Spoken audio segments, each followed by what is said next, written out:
Hi, can you tell me your name and who you're with? I'm Stefanie Brand. I'm the Director of the Division of Rate Counsel. We represent ratepayers throughout New Jersey. Okay, Stefanie, you were testifying today in an assembly committee on the status of offshore solar energy. And one of the projects that's farthest along is a project off the New Jersey coast in Atlantic City. Your office contracted for a study of that project to evaluate it recently, and it wasn't too encouraging.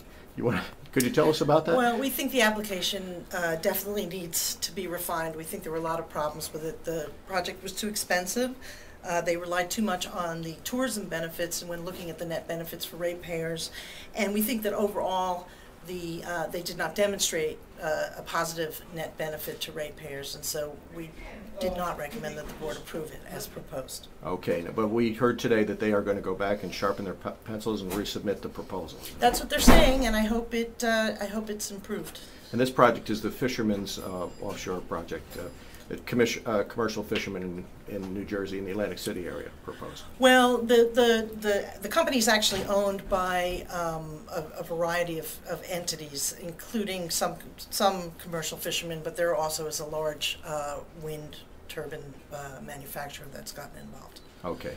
Now they are farthest along in the permitting process. There are a number of other projects, but the other projects are further off the coast, as I understand. That's correct. And do you anticipate the cost there might be better for Yeah, ratepayers? I'm actually more hopeful about those projects. I think there's some economies of scale. I think the companies that are working on building those projects have greater experience, have greater access to financing, and I think that those projects actually stand a good chance. There's a little bit of competition between the companies, and that'll help bring prices down.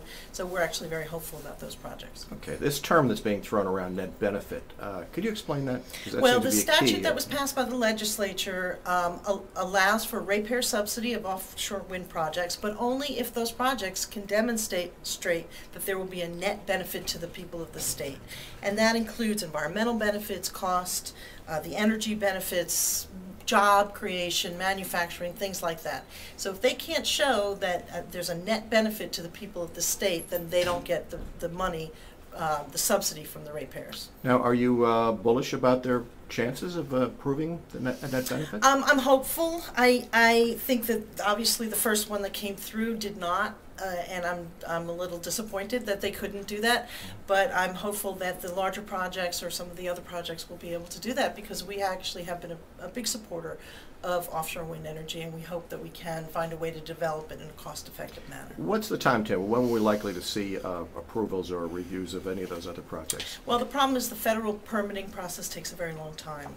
I think you're going to see regulations from the BPU regarding how we would finance it, how we would pay for it, how the application process would go, hopefully this year. The statute requires them to issue something, I think, well, actually what it is they were required to issue regs by February. Those regs would expire in late summer, so they'll have to do something hopefully by then. So those projects would need approval at the state level and also federal approval? Right. Well, they need federal approval to build in federal waters, to get the leases for the federal waters. They need state approval. If there's a ratepayer subsidy, the BPU has to look at that, and certainly the financing aspect, and the statute itself sets up an application process that requires state review. Have they applied for state financing, or do you anticipate they will? Not yet. They're waiting for the regulations to come. Okay. All right. Well, thank you so much. Thank you.